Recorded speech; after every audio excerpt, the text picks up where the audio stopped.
संजीवनी अस्पताल बाल एवं शिशु रोग, general surgery, plastic surgery, neuro surgery, नेत्र रोग, फिजियोथेरेपी, स्त्री एवं प्रसूति रोग, हृदय एवं शुगर रोग, हड्डी एवं जोड़ रोग, कार्डियोलॉजी, दंत रोग, इमरजेंसी चिकित्सक सुविधाओं में एक भरोसेमंद नाम है। ICU, NICU, cath lab, hair transplant, private कमरे, urology, CT scan, laparoscopy, accident, trauma, heart attack, जले का इलाज, डायलिसिस की सुविधाएं उपलब्ध हैं। सभी मरीजों को खाना फ्री दिया जाता है। आयुष्मान भारत हरियाणा सरकार और रिटायर्ड फौजी भाइयों के इलाज, इंश्योरेंस और TPA पैनल पर सभी सुविधाएं उपलब्ध। पूछताछ मोबाइल नंबर 7027566691। जो हमारा संगठन खत्म करना चाहते थे आज वो जीरो हो चुके, चाहे वो बीजेपी है और चाहे वो जेजेपी है। जिस कांग्रेस ने भी हमारे संगठन को तोड़ने की कोशिश करी थी आज वो बिखरी पड़ी है पूरी तरह से। बिखराव आपके सामने है। शैलजा को आज 2 साल से ज़्यादा समय हो गया कांग्रेस की प्रधान बने हुए, आज तक जिले का संगठन खड़ा नहीं कर सकी। ब्लॉक का तो बहुत दूर की बात है। हमने तो अपने संगठन का विस्तार जो है जोन के स्तर पे कर दिया, लेकिन ये लोग आज आपस में लड़ रहे हैं। आज इनकी दाढ़ जो जूतियों में बट रही है। इसलिए लोगों का विश्वास अब अगर किसी पार्टी पे है, भरोसा अगर किसी पे है, इसलिए आज हजारों लोग जो है हमारे साथ इन पिछले 11 दिन में इंडियन नेशनल लोकदल पार्टी को ज्वाइन किया, जो अलग अलग पार्टियों से आए। इन्होंने अलग अलग पार्टियों को छोड़ करके हमारी पार्टी को ज्वाइन किया, चौधरी देवीलाल की नीतियों में आस्था व्यक्त करी है। बाकी एक भी राजनीतिक दल ऐसा बता दो जिसने इन दिनों में किसी एक भी व्यक्ति को अपनी पार्टी में शामिल किया। आज आपके सामने कि किस तरह से सत्ता में बैठे लोग और कांग्रेस के लोग इलाहाबाद के उपचुनाव से भाग रहे हैं। कांग्रेस अगर अपने आप को मजबूत कहती है तो फिर कांग्रेस ने डिमांड क्यों नहीं करी शैलजा ने, हुड्डा ने, कि इलाहाबाद में 6 महीने का समय पूरा हो गया, आपको सरकार को इलाहाबाद का उपचुनाव कराना चाहिए।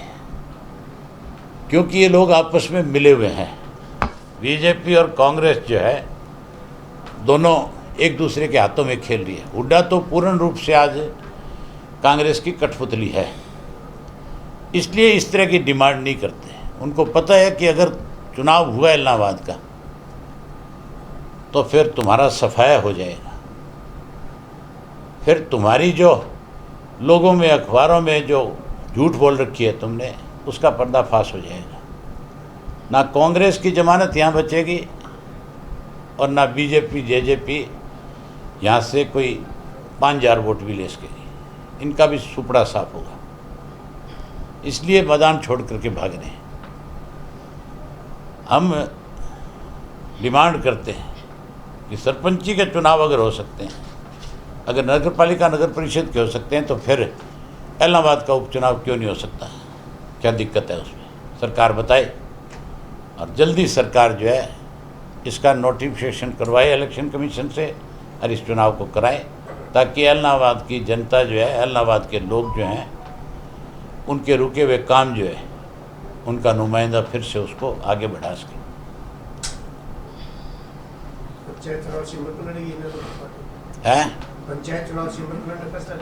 पंचायत का चुनाव हमें जिला परिषद का चुनाव जो है वो सिंबल पे लड़ेंगे।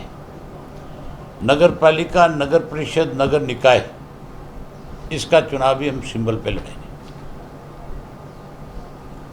चौधरी साहब, पूरे हरियाणा प्रदेश से बड़ा जन सैलाब इंडियन नेशनल लोकदल की तरफ आ रहा है, इसके बारे में आप क्या बोलें? लोगों का विश्वास अब केवल इंडियन नेशनल लोकदल पार्टी पे है।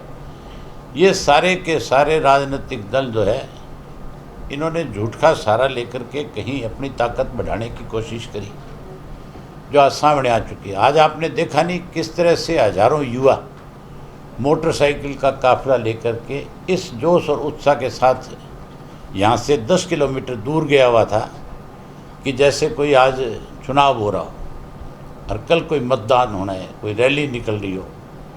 इस तरह से गया हुआ था। वो युवा मतदाता जो था वो अपने आप को ठगा हुआ महसूस कर रहा था। उसके साथ कांग्रेस ने बेईमानी करी और उसके साथ बीजेपी और जेजेपी ने बेईमानी करी है। आज उनको भरोसा है तो केवल इंडियन नेशनल लोकदल पार्टी पे, इसलिए आज युवा लगातार इंडियन नेशनल लोकदल पार्टी के साथ जुड़ रहा है। चौटाला साहब की अभी रिहाई को लेकर के जो रिहाई होगी, क्या भविष्य में इलाहाबाद चुनाव को लेकर के भी उम्मीदवार के रूप में देख सकती है जनता? अगर कोई अड़चन नहीं होगी कानूनन तो फिर चौधरी ओम प्रकाश चौटाला ही इंडियन नेशनल लोकदल पार्टी के उम्मीदवार होंगे, क्योंकि ये सीट चौधरी ओम प्रकाश चौटाला जी की थी। 1970 से लेकर के अब तक चौटाला साहब बीच में जो रिजर्व थी वो एक समय अलग था। बाकी समय में चौटाला साहब इस सीट पे चुनाव लड़ते रहे और हमेशा चौटाला साहब ने इसका नेतृत्व किया। मैंने तो उनकी गैर मौजूदगी में, उनकी गैर हाजिरी में उस जिम्मेवारी को निभाया है। अगर इलेक्शन कमीशन की तरफ से कोई पाबंदी नहीं होगी, अगर कोई कोर्ट की तरफ से बाध्य नहीं होगा, तो हर हालत में चौधरी ओम प्रकाश चौटाला यहाँ से उम्मीदवार होंगे और इतने बड़े मतों से जीतेंगे कि हरियाणा का एक नया इतिहास लिखा जाएगा कि कोई अपोजिशन पार्टी का आदमी जिसने सत्ता पक्ष और कांग्रेस दोनों को नाखून चने चबाए। कल संपत सिंह ने जिस तरह से धनखड़ को ट्वीट किया कि मैं चौधरी संपत सिंह को आपके माध्यम से कहना चाहूँगा, फ़ोन भी उनसे करूँगा कि आप हमेशा किसान के हिमायती रहे हैं। आपने चौधरी देवीलाल के साथ बहुत लंबे समय तक राजनीति करी है। आपने चौधरी ओम प्रकाश चौटाला के साथ भी बहुत लंबे समय तक संघर्ष भी किया और आपने सत्ता में साझेदारी भी रखी और आपने उनके साथ संगठन में भी काम किया। अगर सही मायने में आप किसानों के हितैषी हो तो आपको बीजेपी से नाता तोड़ लेना चाहिए, इस्तीफा दे देना चाहिए। सर, एक जो चुनाव से पहले जो लोग इंडियन नेशनल लोकदल को छोड़ करके दूसरी पार्टियों में चले गए थे, कहीं आप इनेलो सुप्रीमो की रिहाई के बाद आपको लगता है कि समीकरण बदलेंगे, वो लोग मैं कह रहा हूँ वापसी कर सकते हैं? बहुत बड़ा बदलाव होगा। आज आपने हमारी मीटिंगें देखी है, क्या आपने ये सोचा था कि कार्यकर्ताओं की मीटिंग में इतना बड़ा हजूम होगा? आपने पहले भी हमारी कार्यकर्ताओं की बैठकें देखी है, लेकिन अब एक अलग उत्साह है कार्यकर्ताओं की बैठक में। ये बदलाव की निशानी है। चौटाला साहब जब आएंगे लोगों के बीच में उस दिन ये आंधी और तूफान का रूप धारण कर लेगा। अभी कोरोना की महामारी चल रही है। कोरोना की जो पहली लहर आई थी उस लहर से कोई सरकार ने काबू नहीं पाया। उस लहर को भी किसी ने काबू पाया तो लोगों ने अपनी हिम्मत से, अपने हौसले से उस पर जीत दर्ज करी। कोरोना की दूसरी जो लहर आई उसमें तो सरकार के हाथ खड़े हो गए थे और ये हालत हो गई थी सरकार की उस दूसरी लहर के अंदर कि ऑक्सीजन नहीं मुहैया करा सके थे, ऑक्सीजन के साथ इंजेक्शन नहीं दे पा रहे थे, बेड नहीं दे पा रहे थे मरीजों को। लोग पता नहीं किस तरह से तड़प तड़प करके अपनी ज़िंदगी से लड़ रहे थे। उसके बावजूद भी इस कोरोना की महामारी पे अगर फिर जीत हासिल करी है तो लोगों ने अपनी हिम्मत और हौसले से करी है। अब तीसरी लहर की भी बात करते हैं। इंडियन नेशनल लोकदल पार्टी की पहली लहर है। आपने इसमें देखा होगा कि किस तरह का हौसला है लोगों में। दूसरी लहर जब आएगी, जब चौधरी ओम प्रकाश चौटाला लोगों के बीच में आएंगे, तब आप देखना आज अगर 2000 की हाजिरी थी, आज अगर 3000 की हाजिरी थी, तो वो 20,000 30,000 में तब्दील हो जाएगी। हमारी जो तीसरी लहर आएगी वो लहर नहीं होगी, वो सुनामी होगी जिसमें कांग्रेस, बीजेपी, जेजेपी सब बह जाएंगे, तैश नैश हो जाएंगे। यहाँ तो केवल इंडियन नेशनल लोकदल पार्टी का ही वर्चस्व बचेगा। वैसा देश